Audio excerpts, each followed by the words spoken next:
चाहती है कि जितने भी युवा यूथ हैं वो निकम्मा बना रहे ऐसे, ना ये आगे ले जाना चाहते हैं। ये सोनम वांगचुक ये जो है ये आजीवन उसको ऐसा कानून लाएंगे कि आजीवन कभी चुनाव न लड़े। सच को हाथ नहीं, सच बराबर तप नहीं, झूठ बराबर पाप, जिसके हृदय साचे ताके हृदय आप। हम ये सरकार नहीं झुकेगी, सरकार तो तानाशाह की है, सरकार तो तानाशाह की सरकार है, क्यों झुकेगी भाई। 20 तारीख को जो संसद घेराव का है उसके लिए चंद्रशेखर आजाद आए थे, उन्होंने कह दिया कि उनका पूरा सपोर्ट है। उधर अखिलेश यादव ने भी जो है सोनम वांगचुक के जो प्रदर्शन चल रहा है समर्थन कर दिया है। हमारे साथ समाजवादी नेता है राम बहादुर, क्या कहेंगे आप? सारी पार्टियां इनको समर्थन कर रही है आंदोलन को। देखिए, मैं कहना चाहूँगा देश में गद्दार तो बहुत पैदा हो जाएंगे, लेकिन वांगचुक जैसा कोई आदमी पैदा नहीं होगा अगर इनको बचाया नहीं गया तो। सोनम वांगचुक इनको बचाना बहुत जरूरी है, और इनकी ताकत, इनकी वैल्यू वही जान सकता है जो पढ़ा लिखा हो। अनपढ़ इंसान को इनकी वैल्यू का पता नहीं है। तो मैं देश की जनता से अपील करूंगा, जैसे सभी पार्टियों ने 20 तारीख को आने का आह्वान किया है, कि जितने नौजवान हैं, लोगों को कॉकरोच कहा गया है, कॉकरोच मतलब जो भी आतंकवादी बोला गया है, टुकड़े टुकड़े गैंग बोला गया है, उनके साथ उनको सबको 20 तारीख को आना चाहिए, और संसद घेराव का जो काम है वो सभी को साथ इकट्ठे होकर करना चाहिए। हालत बहुत नाजुक है एकदम सोनम वांगचुक की, लेकिन सुध नहीं ले रही सरकार। देखिए, ये जो सरकार है अनपढ़ों की सरकार है। मैं आपको पीछे बैक में जा रहा हूँ। बाबा साहब डॉक्टर भीमराव अम्बेडकर जी ने एक पूना पैक्ट का आंदोलन किया था, उसमें गांधी जी ने अनासन किया था, अनमरण आसन किया था। तो बाबा साहब डॉक्टर भीमराव अम्बेडकर ने लाखों लाखों लोगों के लिए, लाखों लाखों को छोड़ के एक सिर्फ गांधी जी को अकेले जीवन दान दिया था। वो थे पढ़े लिखे लोग। ये तो जो सत्ता में बैठे हुए लोग हैं, इनको अच्छे इंसान की वैल्यू पता नहीं है, इसलिए सोनम वांगचुक जैसे लोग कोई वैल्यू इनको पता नहीं लग रही है कि कौन है। लगातार अब फिल्म जो कलाकार है, फिल्मी कलाकार है, वो भी अब ये अपील कर रहे हैं कि अनशन तोड़ दीजिए। जनता भी अपील कर रही है, लेकिन सोनम वांगचुक ने कहा कि मुझसे अपील मत करिए, सरकार से अपील करिए, दबाव नहीं है। देखिए, वो जो लड़ाई लड़ रहे हैं, आम नागरिक की लड़ाई लड़ रहे हैं, नौजवानों की लड़ाई लड़ रही हैं, जिनको सरकार कॉकरोच कहती है उनकी लड़ाई लड़ रहे हैं। उनका अनासन तोड़ने से अच्छा है कि एक मंत्री को हटा दिया जाए। आप देख सकते हैं कि लाखों लाखों लोगों की लड़ाई के लिए सिर्फ एक व्यक्ति को मंत्री पद से नहीं हटाया जा रहा है। ये कहाँ की अकलमंदी और कहाँ का न्याय है? क्या लगता है, सुनेंगे सरकार के लिए? सरकार देखो, हठधर्मिता सरकार है। 11 जब किसान आंदोलन हुआ था, 700 किसान शहीद हुए थे, तब इस सरकार ने नहीं सुनी थी। तो मैं समझता हूँ कि सरकार जब तक नहीं सुनेगी, जब तक कोई अनहोनी का इंतजार कर रही है। सरकार ये चाहती है कोई बड़ी अनहोनी हो और फिर हम इस पे संज्ञान लें। सब लोग अपील कर रहे हैं कि अनशन तोड़ने के लिए। कुछ छात्र भी अनशन पे हैं बहुत दिनों से। देखिए, छात्र अनशन पे हैं, उनको वो पढ़े लिखे हैं ना, उनको पता है पढ़े लिखे की वैल्यू क्या होती है, एक वैज्ञानिक की वैल्यू क्या है, एक इंजीनियर की वैल्यू क्या है, तब वो लोग कह रहे हैं। लेकिन जो अनपढ़ हैं, जिन्होंने पढ़ाई लिखाई नहीं की है, उनको क्या पता है पढ़े लिखे की वैल्यू क्या है। जनता को भड़का नहीं रहे हैं, हम जनता के साथ हैं, और ऐसे आंदोलन में हम तन मन धन से साथ हैं।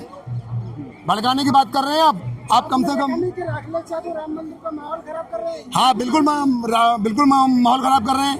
मंदिर आप बनाएं, चोरी आप करें, भगवान का नाम आप लें, और फिर भगवान के नाम पे हिंदू मुस्लिम भी आप करें। क्या मतलब है ये भाई? नहीं, जंतर मंतर आगे ये करेंगे कि जो हमारे लाखों लाखों लोग युवाओं की लड़ाई है, जो कॉकरोचों की लड़ाई है, वो लड़ी जा रही है, और आप कह रहे हैं कि बरगला रहे हैं हम लोग यूपी से आके। आपको कुछ तो सोचना चाहिए। जनता की लड़ाई लड़ रहे हैं हम लोग भाई। यूपी की राजनीति करें, दिल्ली में क्या करें? यूपी की क्यों करेंगे? जो सांसद हैं वो दिल्ली के पार्लियामेंट के मेंबर नहीं है क्या? समाजवादी के जो सांसद हैं वो पार्लियामेंट के मेंबर नहीं है क्या? आप दिल्ली की बात, यूपी की बात कर रहे हैं। क्या वो दिल्ली में नहीं बैठते हैं क्या? दोबारा एग्जाम करा दिया। दोबारा एग्जाम किसी ने अपने बाप की जेब से पैसा दिया? लड़कों की जेब से गया है, हमारे बच्चों की जेब से गया है। हमारे बच्चे रोड पे आके मरे हैं, स्टेशनों पे कटे हैं। आपने क्या किया बताइए? अब तो घर जाना चाहिए। क्यों घर जाना चाहिए? पेपर हो गए। जो पेपरों का मुआवजा है, जो लोगों ने इतने पैसे भीड़ जो दिए हैं अपने पैसे, गाड़ी कमाई की, वो कौन देगा? आप देंगे? नहीं, सरकार नहीं झुकेगी। सरकार तो तानाशाह की है। सरकार तो तानाशाह की सरकार है, क्यों झुकेगी भाई? सरकार जो होती है वो जनता की सरकार होती है, झुकती है। जो तानाशाह, ये सब मोदी विरोधी लोग हैं। देखिए, मोदी विरोधी कोई नहीं है। मोदी कोई अलग से नहीं है, देश के नागरिक है, उनके विरोधी क्यों होंगे? लोग विरोधी जो है वो मानवता के विरोधी लोगों के विरोध हैं, एक जो विचारधारा है उसके विरोधी हैं, आप मानसिकता के विरोधी हैं। आप बताइए, विरोधी हैं हम लोग। हमने अपनी गाड़ी कमाई का चंदा दिया, अपने घर से चावल दिया निकाल के, हल्दी मिर्च दिया, पैसा दिया, और आप चुरा के ले गए। क्या मतलब है आपका भाई? आप क्यों चुरा के ले गए? कौन लेगा चुरा के? आप लोग चुरा के ले गए, क्या लेके चुरा के? चंदा चोरी करके ले गए। आपने सतीश महाना का बयान नहीं सुना? आपने जमीनों का घोटाला किया वहाँ पे राम मंदिर के नाम पे, आपने चंदा चोरी किया मंदिर के नाम पे। क्या मतलब है बताइए आप? ये छात्रों को भी तो कुछ लोग ये कह रहे हैं कि छात्र है ही नहीं है, टुकड़े टुकड़े गैंग बैठे हुए हैं। नहीं, छात्र नहीं है तो फिर आप छात्र की ताकत क्यों देख रहे हैं? जब छात्र नहीं तो आप पेपर लीक क्यों करा रहे हैं भाई? आप पेपर लीक बंद कराइए। आंदोलन करने वाले ये देश विरोधी नारे के नहीं तो इनके आरोप लगा रहे हैं लोग। भाई इन पे आरोप लगाएंगे, वो आरोप लगाएंगे जिनके पास कोई डिग्री अपनी है नहीं, जिनके पास कोई डिग्री नहीं है वो आरोप लगाएंगे। ये जो लोग यहाँ बैठे हैं मेरे जैसे MA LLB की डिग्री लिए बैठे हैं, तो मुझसे बात करें ना, आरोप लगाना है मेरे से बात करें। मैं डिग्री लिए बैठा हूँ अपनी, तो मुझ पे आरोप लगाएं।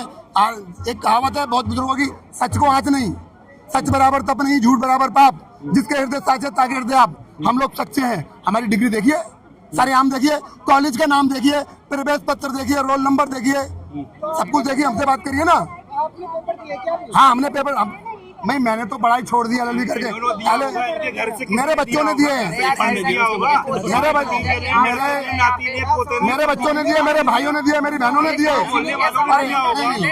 नहीं, एक मिनट, जो देश के लाखों लाखों लोग हैं वो मेरे भाई हैं, बहन हैं। मैं भी तो देश का नागरिक हूँ, वो भी तो कुछ ना कुछ मेरे लगते हैं।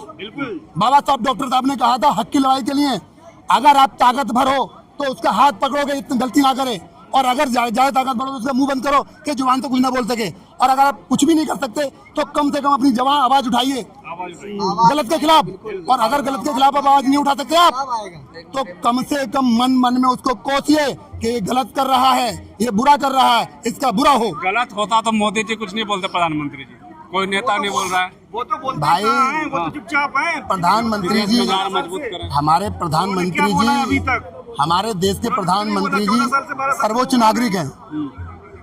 हमारे प्रधानमंत्री सर्वोच्च नागरिक हैं, तो उनको बोलने का क्या मतलब है? उनको बोलने का मतलब नहीं है। जब वो तो सोच रहे हैं कि गाजीपुर बॉर्डर पे और जगह जगह बॉर्डरों पे जब 700 किसान शहीद हुए थे, जिनमें हमारे बिलासपुर के भी 2 किसान शहीद हुए थे, रामपुर जिला रामपुर से 2 किसान शहीद हुए थे बिलासपुर तहसील से, तब हमारे प्रधानमंत्री जी को नहीं दिखाई दिया, कृषि मंत्री जी ने इस्तीफा नहीं दिया। तो ये तो तानाशाही है ना, तानाशाही है ना भाई। यहाँ पर उत्तर प्रदेश में चुनाव होने वाला है, ठीक है। सबने अपना मैनिफेस्टो निकाल दिया है कि हम ये देंगे, वो देंगे, ये करेंगे। किसी के मैनिफेस्टो में ये नहीं दिखा कि अगर हमारा विधायक या सांसद अगर किसी भी चीज में संलिप्त होता है तो उसके ऊपर कठोर से कठोर कार्रवाई करेंगे और उसको अपने पार्टी से निष्कासित करेंगे। आजीवन उसको ऐसा कानून लाएंगे कि आजीवन कभी चुनाव न लड़े, कभी ऐसा कोई सर्वोच्च पद न मिले उसको जो कि जनता के साथ खिलवाड़ कर सके। अगर कोई भी सदस्य अगर अपनी रिस्पॉन्सिबिलिटी नहीं निभा पा रहा है, वो उस पद को छोड़ दे, उस पद को छोड़ दे। भाई इनकी पार्टी में और भी नेता होंगे और भी विधायक सांसद होंगे, वो अपने इस पद को लें। गलत होगा तभी तो छोड़ेंगे। गलत ये नीट की ये जो ये हो रहे हैं, ये हर पेपर नीट तो चलो छोड़ दो, नीट भी हुआ है, हर पेपर हुआ है, कोई सब पेपर। अभी यूपी वाला हो गया, टीजीटी वाला एग्जाम हो गया, मैंने दिया, भर्ती वाला हो गया, पुलिस भर्ती वाला हो गया, उसके लिए कौन जिम्मेदार? इसका मतलब है ये सरकार चाहती है कि जितने भी युवा यूथ हैं वो निकम्मा बना रहे ऐसे, ना ये आगे ले जाना चाहते हैं। ये सोनम वांगचुक ये जो है ये भी एक साइंटिस्ट है, इंजीनियर है, सब है। इनका आप योगदान देखिए लद्दाख में, कश्मीर में, ये क्या नाम है, आर्मी के लिए, अपनी इंडियन आर्मी के लिए ऐसे इन्होंने वो बनाए हैं जैकेट या उनको रहने के लिए बंकर टाइप के कि आदमी उनको ठंड नहीं लगती। मस्जिद में हनुमान चालीसा भाई वो आजकल वो प्रोपेगेंडा ही बना दिया भाई। वो पता है ना कि ऐसे नेता अगर संवैधानिक पद पे बैठ जाएंगे तो वो यही होना है। मजबूत तो कर रहे हैं ना आप सबको। कहीं क्या मजबूत हुआ? अभी आपने देखा होगा दिल्ली मुंबई और पुणे वाला फ्लाई ओवर, वो जो पुल बना है 7,000 करोड़ का, वो एक बारिश में ढह गया।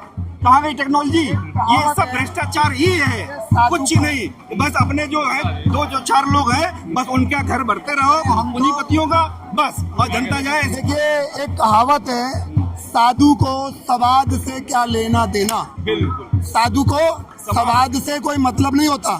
साधु वो बनता है अपनी घर गृहस्थी त्यागता है, अपने बच्चों को त्यागता है, सुख दुख त्यागता है, सारे कपड़े त्यागता है, वो साधु बनता है।